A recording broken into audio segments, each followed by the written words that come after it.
data prices by at least 30% from the beginning of April. So Aldrin is going to tell you more about that. Yes, indeed. This is after the telecommunications company and the Competition Commission reached a settlement agreement today. For more, we are now joined by Hardin Ratshisusu, who is from the Competition Commission. Good evening and welcome to The Full View.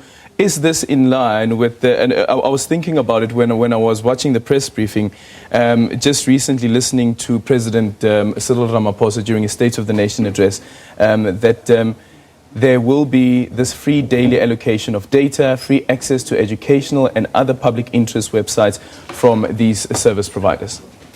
Indeed, what we have done today is quite a remarkable settlement in our view, and quite significant because we have had persistently high prices over time, especially for these 30-day bundles. So what you see now, and I think you're referring to the president's announcement there, I believe in SONA. Yes. And this is perfectly in line.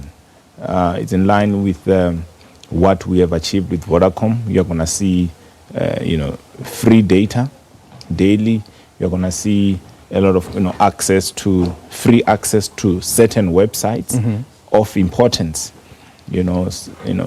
Materials such as, if you look at online applications for schooling, those sites will be free. If you look at the BSport, these are sites that are going to be free. Of course, there will be limits. Yeah. So if you look at it, I think we believe we have struck a balance between addressing the pricing concerns that were there, but also ensuring that we promote inclusion. So this is just on the part of Vodacom today, and we hope for more as we continue to engage other operators. What does this mean for MTN, for instance? And I saw a tweet that they sent out earlier on indicating that they are still in constructive discussions with the Competition Commission.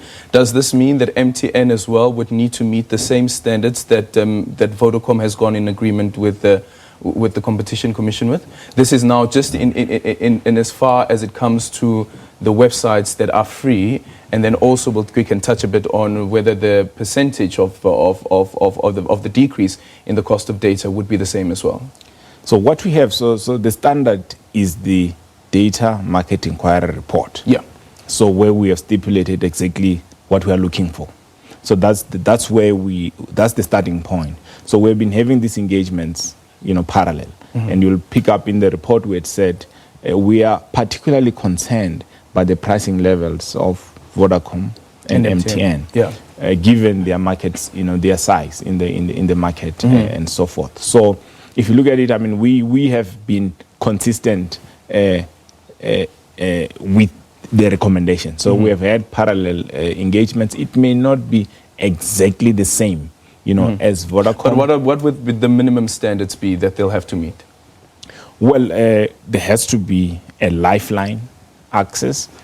Price, the monthly prices have to drop. By how much? Significantly. What does that mean? What's the percentage of significantly?